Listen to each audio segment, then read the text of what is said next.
কিরে হাল্ক, সাপটা গলায় ঝুলিয়েছিস কেন রে? কাকু এটা এখনো ছোট, আমি এটাকে আমার গলায় পেঁচিয়ে বড় করছি, পরে ভালো খাবে। হে সুমাইয়া, এখানে একা একা কি করতাছো? তাতে তোর কি লাভ? পেট মোটা হাল, পরে কথা কইস। আর ওরে বাবা, ওই বজ্জাত মোটকা হল, তোর গলায় সাপ পেঁচিয়েছিস কেন? হ্যাঁ, দিদা এটা রাস্তার ধারে পেলাম, ছোট মনে হচ্ছে তাই গলায় ঝুলিয়েছি। বিয়েটা কবে দিবা গো? রাস্তার মাইয়াগুলা দেখি মাথা ঘুরে যায়। চুপ রে বদমাইশ, তোর তো পেট মোটা নালের জন্য কোথাও তোর বিয়ে ঠিক হয় না। এটা কি করস রে ভাই? চুপ কর, রং করে তোকে হিরো বানাইতেছি। হাল্ক রে, সুমাইয়া, ওগো বাড়িতে বিশাল অ্যানাকোন্ডা সাপ আইছে। চলো কাকু, আজকে সাপ ধরমু, কালকে বিয়া করমু।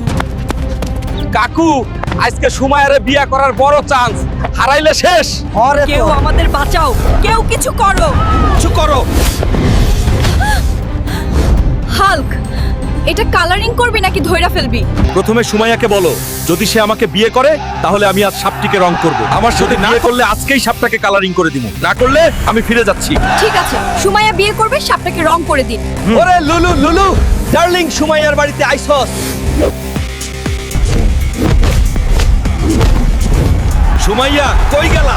তাড়াতাড়ি বউ সাজো। এবার গ্রামবাসী সবাই মিলে আমার বিয়ের আয়োজন করো, আর বিয়ে বাড়িতে এই সাপটা ভাজা করে সবাই মজা করে খাইবো। হালকের বিয়া, হালকের বিয়া।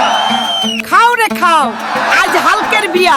সাপ ভাজা লাইনে আছে, জোরে খাও, লাজ নাই। দুনিয়া কাঁপায়া বিয়া করলাম রে।